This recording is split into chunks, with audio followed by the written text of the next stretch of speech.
우리 사도행전 말씀을 지금 보고 있는데 이 바울의 2차 전도 여행이 시작이 되면서 보면은 확실히 사람의 뜻대로 계획대로 안 되는 경우가 참 많이 있는 것 같습니다. 그렇죠? 어디로 갈라 그러면 막히고 갈라 그러면 안 되고 또 할라 그러면 하나님이 막으시는 그런 경우들을 계속 경험하면서 원래 내 계획과 뜻은 아니지만 하나님이 뜻하신 곳에 있어 거기서 하나님의 뜻을 이루어 나가는 또 바울과 그 동역자들의 모습을 우리가 보게 됩니다. 저희가 25절부터 읽었지만 11절 말씀부터 저희가 함께 나누겠는데요. 11절을 제가 잠깐 읽겠습니다. 우리가 드로아에서 배를 떠나 사모드라게로 직행하여 이튿날 네아폴리로 가고 거기서 빌립보에 이르니, 이제 바울이 빌립보로 갑니다. 이 빌립보에서의 바울의 사역은 어디서나 그렇지만 아주 특별한 의미가 있고, 여기서 바울이 아주 공을 들이고 정성을 들여서 사람들에게 사랑을 베풀고 은혜를 베풀고 말씀을 가르쳤던 걸 우리가 알 수 있어요. 그래서 이 빌립보에 있는 성도들과 바울의 관계가 특별했다는 것을 이 이후 다른 서신들에서도 우리가 보게 되죠. 빌립보에 이르러 이는 마게도니아 지방의 첫 성이요 또 로마의 식민지라. 이 성에서 수일을 유하다가 13절 안식일에 우리가 기도할 곳이 있을까 하여 문 밖 강가에 나가 거기 앉아서 모인 여자들에게 말하는데, 두아디아라 시에 있는 자색 옷감 장사로서 하나님을 섬기는 루디아라 하는 한 여자가 말하는 것을 듣고 있을 때 주께서 그 마음을 열어 바울의 말을 따르게 하신지라. 자, 루디아라는 여자를 바울이 만나게 됩니다. 예배할 곳이, 기도할 곳이 어디 있을까 찾다가 루디아라는 여자를 만났는데, 오늘 말씀에 자세히는 안 나오지만 자색 옷감 장사였다 이렇게 나와요. 이것만으로 우리가 추론해 볼 때 이 루디아는 아주 부자였다고 우리가 판단할 수 있어요. 왜 그러냐면, 여러분, 여러 가지 옷감이 있지만 이 당시에 정말 돈 많은 부자들이 입는 색깔이 뭐였냐면 보라색이었어요. 자색. 왜 그랬느냐? 이 당시에 옷을 염색할 때 가장 많은 기술을 요하고 까다롭고 실제로 돈이 많이 드는 색깔이 무슨 색이었을까요? 자색, 보라색. 그러니까 다른 옷감도 아니고 자색 옷감을 파는 사람이었으면은 옷감을 파는 사람들 중에는 아마 돈을 제일 잘 버는 사람이었을 거다. 우리가 그렇게 판단할 수가 있어요. 이런 루디아를 만났는데 이제 15절에 그와 그 집이 다 세례를 받고 우리에게 청하여 이르되, 만일 나를 주 믿는 자로 알거든 내 집에 들어와 유하라 하고 강권하여 머물게 하니라. 저는 말씀을 보면서 가장 가슴이 뛸 때가 언제냐면, 누군가 예수님을 만나고 구원받았을 때. 근데 한 사람만 구원받은 게 아니라 그 가정이 다 구원받았다고 할 때, 저는 읽는 것만으로도 얼마나 기쁨이 넘치는지 모릅니다. 왜 그렇습니까? 하나님이 기뻐하실 것이기 때문에. 여러분도 기쁘십니까? 여러분 아시겠지만요, 한 사람이 예수님을 만나는 것이요 결코 쉬운 일이 아닙니다. 어떤 분들은 뭐 2대 3대째 예수님을 믿는 가정들도 있으니까 원래 다 믿는 거 아니야? 이렇게 쉽게 생각하는 분들도 있는데, 아닌 거 아는 분들도 계실 거예요. 내가 이 예배 자리에 와서 앉아있기까지 내 신앙의 여정이 얼마나 길고 험했는지 아시는 분들. 그리고 지금 너무나 감사하게도 나는 예수 그리스도를 믿고 예배하는 이 자리에 있지만, 여전히 내가 사랑하는 가족 중에 아직 예수님을 영접하지 않은 사람이 있어서 그들을 위해서 날마다 눈물로 기도하고 계신 분들도 꽤 많으시거든요. 그분들은 아세요? 한 가정이 구원받는 것이 얼마나 큰 기쁨의 일인지를. 그런 일이, 사건이 오늘 나타났다는 것입니다. 그래서 루디아가 이 유럽에서 최초의 크리스찬이었다라고 그렇게 사람들이 많이 이야기를 합니다. 이 루디아와 그 가정이 다 세례를 받고 예수를 만나고 본인도 얼마나 기쁨이 넘쳤겠어요. 그래서 강권하여서 이제 집에 머물게 하는 거예요. 그러면서 16절에 우리가 기도하는 곳에 가다가, 이 말씀에서 여러분 유심히 살펴봐야 되는데, 루디아 만난 것도 안식일에 뭐 하려고 그러다가 만난 거예요? 기도하는 곳을 찾다가. 오늘 16절에서 우리가 기도하는 곳에 가다가. 여러분, 사도행전은 성령행전이고 기도행전입니다. 기도를 빼놓고는 우리가 말을 할 수가 없어요. 오늘 이 말씀에서 여러분 유심히 계속 지켜보셔야 됩니다. 이 기도하려 가는 이 바울의 믿음이 어떤 믿음인지를. 기도하는 곳에 가다가 점치는 귀신 들린 여종 하나를 만났다, 이렇게 말씀하고 있어요. 자, 점치는 사람이었습니다. 요즘으로 따지면, 한국에 따지면 뭐 점쟁이, 이런 사람들이죠. 미국도 fortune teller 이래가지고 이렇게 무슨 구슬 같은 거 놓고 타로 카드 피고 막 무슨 미래를 예언하고, 또 우리 죽은 삼촌이 빙의해가지고 막 얘기하고 그러잖아요. 문화만 다르지 제가 볼 땐 다 비슷비슷합니다. 오늘 성경에 뭐라고 하냐면 귀신 들렸었다, 이렇게 표현하고 있어요. 여러분, 분명히 제가 아무리 말해도 부족함이 없는데, 귀신은 여러분 무조건 마귀와 관계된 겁니다. 악과 관계가 된 거예요. 우리 문화에는 그렇지 않아요. 문화에는 착한 귀신도 있고 나쁜 귀신도 있고, 영원히 천국도 못 가고 지옥도 못 가고 구천을 떠들고, 영화 보면 그런 게 나오잖아요. 유명한 영화 패트릭 스웨이지가 나왔던 고스트라는 영화도 있고, 제가 어릴 때 캐스퍼 더 프렌들리 고스트, 귀신인데 착해요. 애들의 친구가 되는 귀신도 나오고, 그거는 그냥 만화이고 소설일 뿐이지 여러분, 귀신은 다 악한 거예요. 그럼 분명히 깨달으시기를 바랍니다. 구천을 떠도는 게 어디 있어요? 우리 죽으면 가는데 딱 두 군데밖에 없습니다. 여러분, 분명히 믿으시길 바랍니다. 구천을 떠돌고 악하지도 않고 선하지도 않고 그런 거 없어요. 믿는 사람은 그런 거 없어요. 귀신은 무조건 악한 겁니다. 이 귀신 들린 여종이 점을 치는데, 저는 마귀가 그렇게 대단한 능력이 있다고 생각하지 않습니다. 정말 미래를 보고 과거를 보고 사람을 꿰뚫어 보고, 저는 그렇게 대단한 능력이 있다고 생각하잖아요. 마귀의 능력은 하나님 앞에서는 아무것도 아닙니다.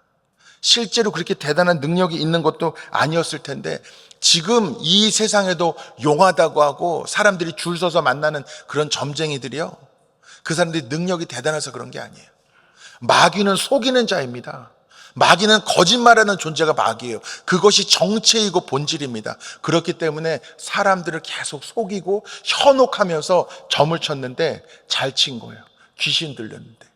그래서 성경에 뭐라고 나오냐면 그 주인들한테 많은 그런 유익을 줬던 거예요.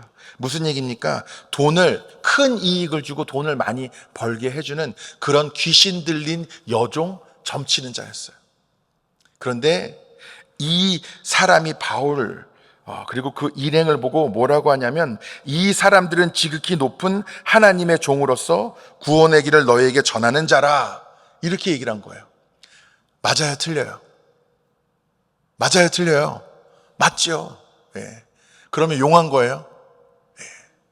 그런데 문제는 틀린 말은 아닌데, 여러 날을 계속 쫓아다니면서 바울과 일행들에게 떠드는 거예요. 그래서 바울이 성경에 뭐라고 나오면 18절에 이같이 여러 날을 하는지라 바울이 심히 괴로워해요. 왜 괴로워했을까요? 틀린 말도 아닌데. 오히려 이렇게 귀신 들린 여종이 바른 말하면 사람들이 더 귀 기울이는 거 아니야? 좋아할 수도 있잖아요. 왜 바울이 괴로워했습니까? 그 입에서 나오는 말이 바른 말이고 틀린 말이고 그게 중요한 게 아니고요, 귀신 들리고 마귀의 종노릇하는 게 중요한 거예요. 여러분, 원래 거짓말하는 사람이요, 하는 말마다 다 거짓말이 아니에요. 거짓말과 사실을 교묘하게 섞는 게 속이는 거잖아요. 그러니까 어쩌다 바른 말 했다고 좋아할 것이 아니라 귀신 들리고 마귀의 종노릇하는 것을 우리가 괴로워하고 싫어하는 게 맞다는 것입니다. 그래서 어떻게 하느냐, 그 귀신에게 이르되, 귀신에게 얘기하는 겁니다. 예수 그리스도의 이름으로 내가 내게 명하노니 그에게서 나오라 하니 그 귀신이 떠납니다. 그런데 이 주인들에게 이 귀신 들린 여종이 점을 잘 치니까 큰 이익을 가져다 줬잖아요. 좋은 돈벌이가 되어줬는데 갑자기 귀신이 쫓아나가니까 더 이상 그 역할을 하지 못하는 거예요. 그러니까 이 주인들이 기분이 어땠겠어요? 아주 화가 났죠. 남의 그 수입원을 세상 표현으로 하면 어떤 거예요? 아주 짭짤한 거잖아요. 아주 돈을 많이 벌어다 주는, 그냥 가만히 앉혀만 두면 사람들이 줄 서가지고 점 보고 돈을 갖다 바치는데, 그 수입원이 없어졌으니까 이 바울과 일행들을 신라를 붙잡아가지고 관리들에게 끌고 갑니다. 그리고 이 주인들이 로마 시민이었어요. 로마 시민은 다른 사람들과는 비교도 안 되는 특별한 권리와 혜택을 갖고 있는 사람들이었습니다. 그런데 이 고발자들이 로마 시민이다 보니까 자세히 확인하지도 않고 그냥 뭐라 그러냐면, 이 유대인들이 우리 성을 심히 요란하게 한다, 이렇게 컴플레인을 하니까 이 하는 사람들이 보니까 로마 시민인 거예요. 확인도 안 하고 바울과 실라의 옷을 찢고 마구 때리기 시작합니다. 보니까 한두 대 때린 게 아니에요. 22절에 보면은 무리가 일제 일어나 고발하니 상관들이 옷을 찢어 벗기고 매로 치라 하여. 얼마나 쳤느냐? 23절에 보면 많이 친 후에 시큰 때리고 시큰. 옥에 가두고 간수에게 명하여 든든히 지키라 하니. 23절에 그가 이러한 명령을 받아 그들을 깊은 옥에 가두고 그 발을 착고에 든든히 채웠더니. 자, 옷을 찢고 두들겨 패고 감옥에 가두고 또 착고를 달았어요, 발에. 근데 여러분, 로마 시민은 이 점쟁이 여종 주인만 로마 시민이 아니잖아요. 또 누구도 로마 시민이에요. 바울도 로마 시민이에요. 근데 왜 바울은 지금 자기가 로마 시민인 걸 얘기를 안 했을까요? 왜 그런지 한번 우리가 살펴보려고 합니다. 분명히 제가 볼 때는 나도 로마 시민입니다, 제대로 재판을 정확히 해달라고 요구했으면은 제가 볼 때는 옷 찢기고 맞는 일 없었어요. 근데 왜 그랬는지 그런 말 하지 않고 엄청 비참한 모습으로 감옥에 갇혀 있었습니다. 여러분, 감옥에 갇혀본 적 있는 분들 많이 계십니까? 있었던 분도 있으실 수도 있죠. 제가 모르니까. 저는 감옥에 갇혀본 적은 없습니다. 근데 감옥에 갇힌 분들 면회 가본 적은 있어요. 그리고 감옥에 갇힌 분들, 잠깐 갇힌 분도 만나고 오래 갇힌 분도 만났는데 확실한 건 그거더라고요. 다시 가고 싶지는 않대요. 우리가 바울이 매일 맞고 감옥에 갇히고 이런 말씀을 보다 보니까 감옥에 갇히는 것이 얼마나 큰 고통이었는지를 우리가 잘 공감하지 못할 때가 있어요. 이 말씀에서 여러분 상상해 보세요. 옛날 감옥이 더 좋을까요? 요즘 감옥이 더 좋을까요? 당연히 요즘 감옥이 더 좋지요. 요즘 감옥이 더 좋지요. 제가 미국에서도 이 초기 개척 시대에 감옥을 재현해온 데 가봤거든요. 말이 감옥이지 그냥 거기 들어가면 옆에 관들이 막 있는 거예요. 왜 그러니까 죽는 사람이 하도 많아가지고 감옥에 있다 죽으면 그냥 내보내고 그러는 거예요. 감옥도 요즘 감옥이 뭐 우리는 콩밥 먹는다 어쩐다 해도 훨씬 그때보단 나을 거 아니에요. 그 감옥에 옷이 찢기고 옷을 뭐 세워놓고 뭐 가위로 점잖이 찢었겠어요. 그냥 사람 취급을 안 한 거예요. 막 쥐어 잡고 내치고 옷을 찢어 발기고 그냥 막 때린 거예요. 시큰 때린 거예요. 지칠 때까지. 그러고 감옥에 가뒀어요. 자, 여러분, 바울과 일행들은 지금 어디 가는 길이었어요? 기도하러 가는 길이었어요. 그러다가 귀신 들린 여정을 보고 그 귀신을 쫓아냈어요. 예수 그리스도의 이름으로. 잘못한 거 있습니까? 하나님의 뜻대로 하지 않은 거 있습니까? 근데 하나님의 뜻대로 순종하며 나아가면은 일이 하는 것마다 잘 돼야 되잖아요. 그런데 너무나 황당하게도 인간 취급도 받지 못하고 지금 비참하게 두들겨 맞고, 여러분 제대로 때리는데 뭐 치료나 해주기 연고라도 발라줬겠어요? 파스라도 붙여줬겠어요? 모르긴 몰라도 온몸에 지금 멍투성이에 상처투성이에 앉아있어도 누워있어도 아파가지고 제대로 잠도 못 잘 그 상황에서 착고까지 또 채우고 감옥에 갇혀있는 그 상황을 생각할 때 바울도 그렇고 신라도 그렇고 얼마나 고통스러웠을까. 몸도 아프고 마음도 많이 절망스러웠을 수 있겠다라는 생각이 들었습니다. 이런 상황이면 여러분은 어떻게 하셨겠어요?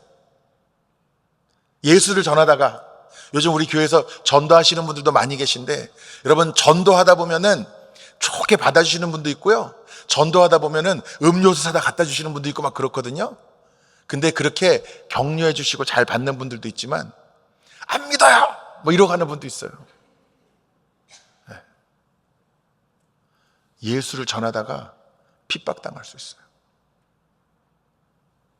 그리고 주님의 일을 하다가 그걸 안 했더라면 겪지 않았을 법한 어려움들을 겪을 때도 있어요. 여러분은 어떻게 하십니까?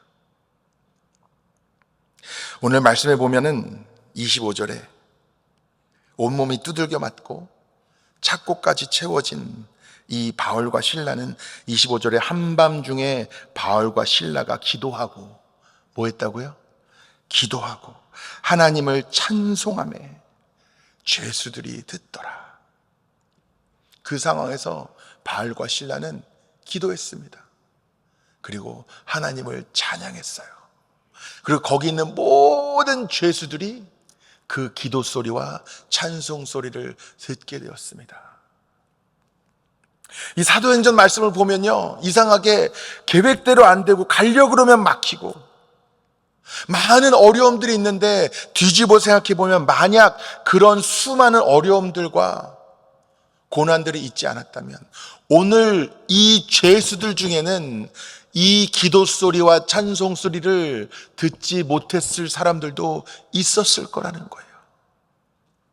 그러니까 여기서부터 하나님의 계획과 섭리가 우리 가운데 나타나게 된다는 겁니다. 이에 갑자기 큰 지진이 나서 옥토가 움직이고 문이 곧 다 열리며 모든 사람의 메인 것이 다 벗어진지라.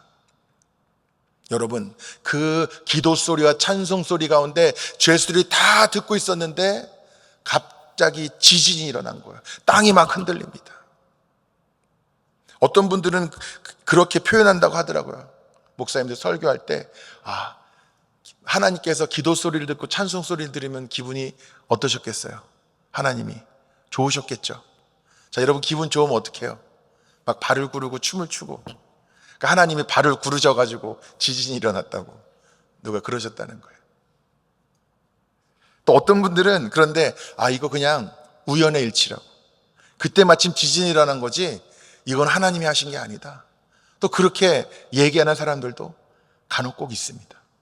근데 오늘 말씀은요, 물론 지진은 자연현상이지만 그 가운데서 하나님의 의지와 뜻과 계획이 있는 것이고요, 오늘 말씀은 지진은 자연현상이다 이렇게만 말할 수 없는 게, 여러분 지진이 일어난다고 문이 다 열리고 몸에 두른 것이 다 메인 것이 다 풀립니까? 지진이 일어난다고? 그거 어떻게 설명할 거예요? 어떻게 봐도 지금 이것은 기도 소리와 찬송 소리 가운데 하나님이 행하신 놀라운 기적이라는 거예요. 그리고 27절에 간수가 자다가 깨어 옥문이 열린 것을 보고 다 도망한 줄 알고 칼을 빼어 자결하라 하거늘. 자, 아마 자고 있었나 봐요. 밤이니까 깼는데 문이 다 열린 거예요. 그러니까 다 도망갔다고 생각하고 자결하려고 했대요. 왜 자결하려고 했을까요? 이 당시의 간수들은요, 자신이 지키고 있던 죄수가 도망가면은 그 죄수의 형벌을 대신 받아야 되는 그런 법이 있었다고 합니다.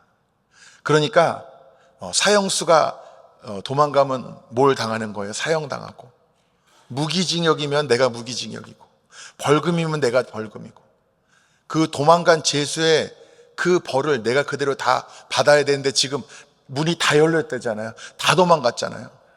지금 한 번 죽는 거로도 다 지금 갚지 못할 갑작스러운 죄를 다 짊어지게 된 거예요. 그러니까 순간적으로 뭘 생각하면 차라리 지금 내 스스로 내 목숨을 뺏어가는 게 덜 고통스럽겠다 생각을 한 겁니다.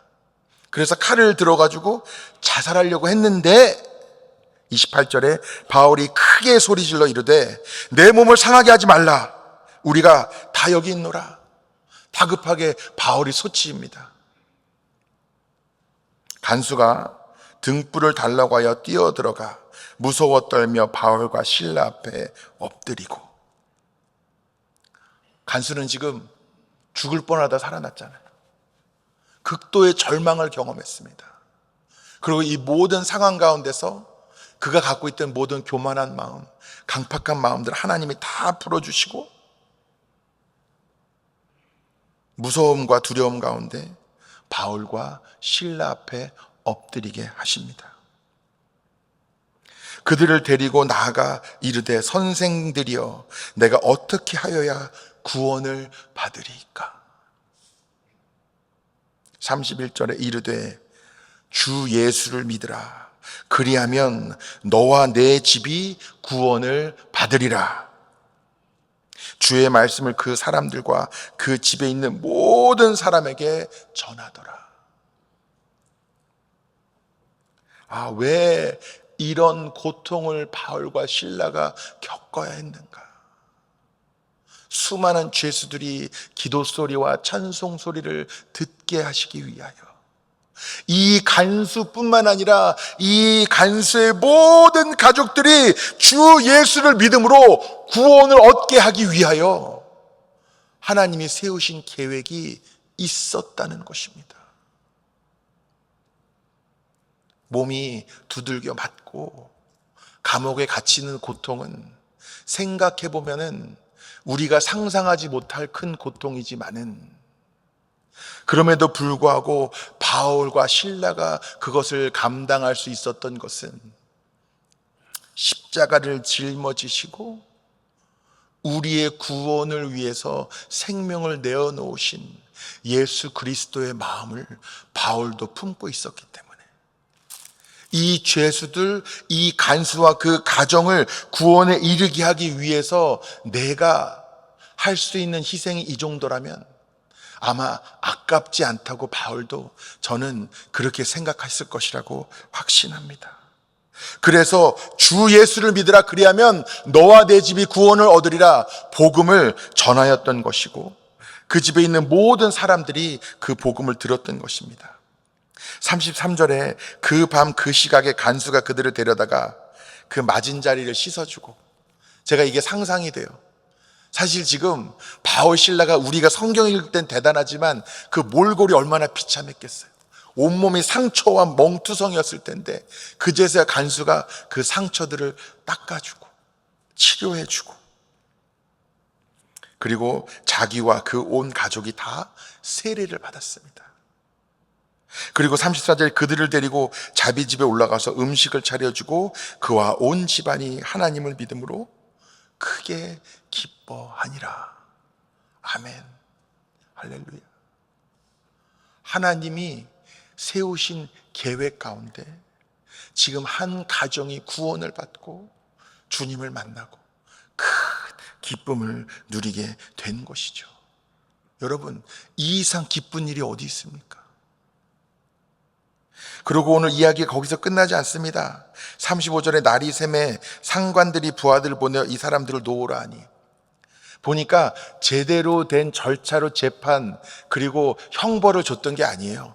그냥 로마 시민들이 막 컴플레인을 하니까 그 사람들 달래느냐고 그 자리에서 대충 막 때리고 하룻밤 가뒀다가 야, 그 정도면 됐으니까 이제 내보내, 이렇게 메시지를 보낸 겁니다. 36절에 간수가 그 말대로 바울에게 말하되 상관들이 이 사람을 보내어 너희를 놓으라 하셨으니 이제는 나가서 평안히 가라. 자, 우리 상관들이 이제 허락했으니까 갈 길을 가도 된다는 거예요. 37절에 바울이 이르되 로마 사람인 우리를 죄도 정하지 아니하고 공중 앞에서 때리고 오대 가두었다가 이제는 가만히 내보내고자 하느냐? 아니라 그들이 친히 와서 우리를 데리고 나아가야 하리라. 우리가 로마 시민인데 제대로 된 절차, 재판도 없이 사람들 앞에서 두들겨 패고 감옥에 가두고 이렇게 조용히 안 된다. 직접 그 상한들 와가지고 직접 우리를 데리고 나가라고 하라. 이렇게 큰 소리 친 거예요. 지금 깜짝 다들 놀랐을 거예요. 아마 이 간수도 몰랐을 거예요. 알고 보니까 로마 시민, 그 컴플레인을 했던 사람들과 같은 신분인 거예요. 38절에 부하들이 이 말을 상관들에게 보고하니 그들이 로마 사람이라 하는 말을 듣고 두려운 거예요. 여러분, 로마 사람, 아무리 로마 군인들이라고 해도, 간부들, 관리들이라고 해도 로마 시민을 함부로 했다가는 큰일 나는 거예요. 그런데 지금 이미 저질러졌어요. 로마 시민인지 모르고 제대로 자신들도 지금 이거 문제 삼으면 큰일이 될 만한 그런 상황인 겁니다. 그들이 와서 권하여 데리고 가서 나가 그 성에서 떠나기를 청하니 이제 와서 깍듯이 수그리고 그냥 좀 조용히 떠나주시면 안 되겠냐고 이제 간곡히 부탁하게 되었던 거예요. 그리고 40절에 두 사람이 옥에서 나와 루디아의 집에 들어가서 형제들을 만나보고 위로하고 가니라. 이 마지막에 다시 루디아의 집에 들리는 것을 보면서 바울의 마음이 다시 느껴집니다. 여러분 기억하시겠지만 바울은 죽을 고비를 넘겨도, 그리고 선교 여행을 마치고 안디옥에 돌아와서도 늘 뭘 생각했냐면 복음을 받아들였던, 자신을 통해서 예수님을 만났던 그 사람들을 늘 마음에 품고 있었어요. 지금도 죽을 뻔하다 살아난 거예요. 사실은 심하게 두들겨 맞고 감옥에 갇혀 있다가 이제 풀려났는데 또 누가 떠오르는 거예요. 루디아와 그 가정도 예수를 영접했잖아요. 거기도 믿음의 형제들이 있잖아요. 거기 들려서 다시 그들을 만나고 위로하는 것을 잊지를 않습니다. 여러분, 저는 오늘 이 말씀을 보면서 여러 가지 생각이 들었습니다. 한 가지 분명하게 깨달은 게 뭐냐면 하나님은 늘 계획이 있으시다는 거예요. 여러분, 하나님은 계획이 있으십니다. 제가 학교에서 막 진화론, 창조론 이런 거 들을 때 진화론에 있어서 가장 제가 받아들이기 어려운 것은 모든 것은 우연이라는 거예요. 우연. 우리도 우연히 존재하는 거예요. 근데 하나님의 말씀에 의하면 하나님은 계획이 있으시고 뜻이 있으시고 내가 지금 여기 있는 것도 다 하나님의 계획과 섭리 안에 있는 것입니다. 하찮이 우연히 존재하는 사람은 여기 단 한 사람도 없습니다. 여기 있는 한 분 한 분 다 하나님의 계획과 섭리 가운데 태어나셨고 창조하셨고 지금까지 여러분의 삶에서 좋은 경험도 있으셨고 아픈 경험도 있으셨겠지만 그 모든 것도 다 하나님과 계획과 섭리 안에 오늘 나를 빚으시기 위해 하나님이 일하셨는 줄 믿습니다. 하나님의 뜻이 있다는 것, 계획이 있다는 것이 깨달아지고, 또 하나는 뭐냐면 그럼에도 불구하고 하나님은 늘 우리에게 선택권을 주신다는 거예요. 우리는 로봇이 아닙니다. 하나님이 시키면 그냥 하는 무슨 조절하는, 끈으로 조절하는 인형이 아니에요. 하나님은 하나님의 형상대로 우리를 지으시사 인격을 주시고 자유의지를 주시고 우리에게 선택권을 주셨어요. 여러분, 오늘 말씀에서도요, 바울이 가다가 사람들을 좀 찾고 있었는데 저기 여자들이 있네. 아예 여자들이랑 무슨 말을 섞어 남자가. 그러고 그냥 지나쳤다면 루디아의 가정이 구원을 받았겠어요? 못 받았죠. 이 당시에 그런 일도 많이 있었던 시대입니다. 여자 엄청 무시하는 사람들은 무시하던 그런 시대예요. 사실은 예수 그리스도를 믿고 이 신앙의 공동체에 들어서는 것이 여러분 역사적으로 여성과 아이의 인권에 얼마나 큰 영향을 끼쳤는지 여러분이 아셔야 돼요. 만약 여자들이라고 해서 무시하고 지나쳤더라면, 이 귀신 들린 여종을 틀린 말 하는 것도 아닌데 뭐 내버려 둔다지 그냥 그 자리를 바울이 피했었더라면, 사람들에게 고발당했을 때 나도 로마 시민이니까 함부로 하지 말라고 큰 소리치고 그 위기를 그냥 모면했더라면, 몸이 두들겨 맞고 너무 지치고 힘들어서 오늘은 그냥 자고 내일 기도하고 찬송하자고 생각했더라면, 수많은 선택의 기로에서 바울은 하나님의 뜻이 이루어질 수 있는 그 선택들을 하였고 하나님의 계획과 섭리에 자신의 몸을 맡겨서 그를 통해서 하나님의 일이 이루어지게 하였던 것입니다. 그리고 하는 일 가운데 어려움이 있다고 낙심하지 않고 끝까지 감옥 속에서도 그의 기도와 찬송은 멈추지 않았고 하나님은 그 믿음을 통해 일하였던 것이죠. 여러분, 다시 한번 말씀드립니다. 우리가 말씀을 전할 때 오늘 말씀의 내용은 이거예요. 두들겨 맞고 감옥에 갇히더라도 어려움을 겪더라도 낙심하지 말고 우리는 계속 하나님께 기도하고 찬송하며 하나님의 사명을 감당해야 할 줄 믿습니다. 이것이 오늘 말씀의 내용이에요. 그런데 제가 이 말씀을 묵상하면서 다시 한번 제 마음에 계속적으로 하나님이 부으시는 마음이, 그렇다고 해서 사람들이 겪는 고통을 가볍게 여겨서는 안 된다는 거예요. 저도 모르게 이 말씀을 사실 하도 많이 읽었더니 바울이 감옥에 들어가 어차피 문도 나중에 열리고 다 그러니까 별거 아니라고 생각하는데 바울이 겪었던 게 결코 별거 아닌 게 아니라는 거예요. 이게 별거 아니라고 여겨지면 어떻게 되냐면 성도들 간에도 그깟 일이 뭐가 어려움이라고, 믿음 있으면 그런 것 갖다 낙심하면 안 되지, 정신 바짝 차리라고 우리가 이렇게 하게 되는 거예요.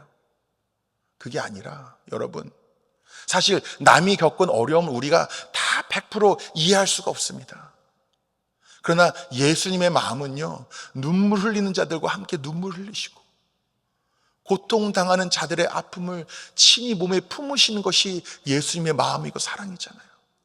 누군가가 고통당하고 너무나 힘들고 지쳐서 주저앉아 있다면 그럴만 하다는 것을 우리가 이해하고 가서 등 두드려주고 안아주고 위로해주고 기도해주는 게 먼저예요. 그러나 거기서 멈추는 것이 아니라 더 나아가서, 그러나 이 가운데서도 멈출 수 없는 우리의 기도와 찬송이 있다는 것도 우리가 함께 믿음으로 고백하고 서로 격려하며 그 어려움 가운데서도 계속 하나님의 사명을 감당해 나아가는 것이, 그것이 하나님의 뜻인 줄 믿습니다. 그것이 하나님의 뜻이, 하나님의 계획 속에서 어떤 사람들은 이 정도면 나 안 해 이랬을 수도 있어요. 더 이상 못하겠다고 했을 수도 있어요. 그러나 바울과 실라는 그러지 않았고 그들의 믿음을 통해 하나님은 일하셨다는 것입니다. 여러분의 삶에도 하나님의 아주 구체적이고 특별한 계획들이 다 있으실진데 그 가운데서도 여러분의 믿음과 여러분의 순종, 여러분의 결단을 통해 하나님의 뜻이 성취되어지기를 간절히 축원합니다. 저는 그런 얘기를 많이 들었어요. 목사님, 도대체 왜 이런 일이 저한테 일어나는지 모르겠습니다. 저도 모르죠. 하나님만 아시죠. 분명한 것은 하나님은 우리를 사랑하시는 것과 우리에게 좋은 것을 주기를 원하시는 것과 우리가 감당해야 될 고난과 아픔이 있다면 이 또한 하나님의 나라와 영광을 위해, 그것을 통해 누군가가 구원받을 수 있고 한 가정이 예수님을 만나는 그 섭리 가운데 우리가 참여하고 쓰임받고 동참할 수 있다면, 여러분, 그것도 예수님이 기쁨으로 그 십자가를 감당하신 것 같이 우리가 감당할 수 있는 십자가요 은혜가 아니겠습니까? 여러분도 그런 믿음으로 나아가시기를 간절히 축원합니다. 어제 제 아내가 전도를 나갔다가 가벼운 접촉사고가 있었어요. 큰 사고는 아니었는데 자동차 접촉사고가 있었어요. 근데 제가 그 전화를 받고 여러 가지 생각이 들어서 이 말씀을 준비하는 중에 제 머릿속에는 내일 전할 말씀이 있는데, 여러분, 그렇게 생각할 수도 있고 전도 안 나갔으면 사고 안 나갔을 텐데, 그렇잖아요. 전도 나갔더니 교통사고가 났네, 이제 전도 그만 나가야겠다 라고 생각할 수도 있잖아요. 근데 그게 아니죠.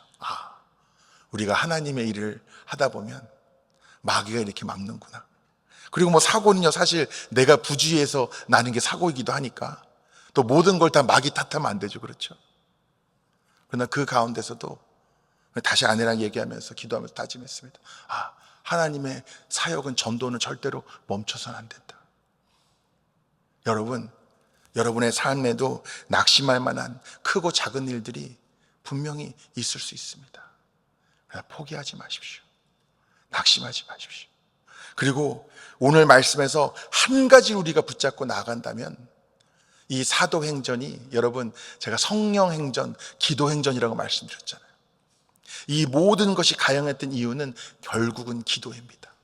오늘 처음부터 끝까지 기도하는 곳을 찾고 기도하는 곳에 가고, 감옥에 갇혀서도 멈추지 않고 기도하고, 기도. 그 기도 가운데, 바울이 그렇게 대단한 사람이었습니까? 바울도 그래봤자 인간이죠. 누구는 타도하되 대단하고, 누구는 타고나게 연약하여서, 누구는 큰일 감당하고, 누구는 그렇지 못합니까? 아니에요. 여러분, 기도의 자리에는 하나님이 임재하시고 역사하십니다. 기도하는 가정에는 하나님의 역사가 나타나고요, 기도하는 교회에는 하나님의 기적이 일어납니다. 기도를 안 해서 문제죠. 기도를 하고 있는데 염려할 것은 아무것도 없습니다. 그러므로 여러분, 지금 여러분의 기도 소리가 작아지지 않았다면, 여러분의 찬송과 예배가 그치지 않았다면, 여러분은 두려워하거나 염려할 이유가 단 하나도 없다는 것입니다. 우리의 믿음과 이 삶의 여정을 통해 너와 내 집이 구원을 얻으리라는 그 복음이 선포되어지고, 수많은 이들이 예수님을 만나고 세례를 받고 그 가정이 구원에 이루어지는 역사에 저와 여러분이 동참하고 쓰임받게 될 줄 믿습니다. 기도하겠습니다. 사랑과 은혜가 풍성하신 주님, 감사합니다. 때로는 우리의 삶 가운데 고난도 있고 어려움도 있지만 그 가운데서도 기도케 하시고 찬송케 하시니 주님, 그 가운데서 나타날 주님의 놀라운 이적과 거룩한 열매들을 기대합니다. 아픔과 눈물과 어려움 가운데 있는 주님의 사랑하는 자녀들을 이 시간 위로하여 주시고 다시 일어나 주님의 사명을 감당할 수 있는 믿음도 주시옵소서. 바울과 실라를 통해 그 간수의 가정이 구원에 이르게 하신 것 같이, 루디아의 가정이 구원에 이르게 하신 것 같이, 우리를 통해서도 주님의 구원의 역사에 쓰임받는 놀라운 은혜가 누려지게 하여 주시옵소서. 주 예수 그리스도의 이름으로 기도드리옵나이다. 아멘.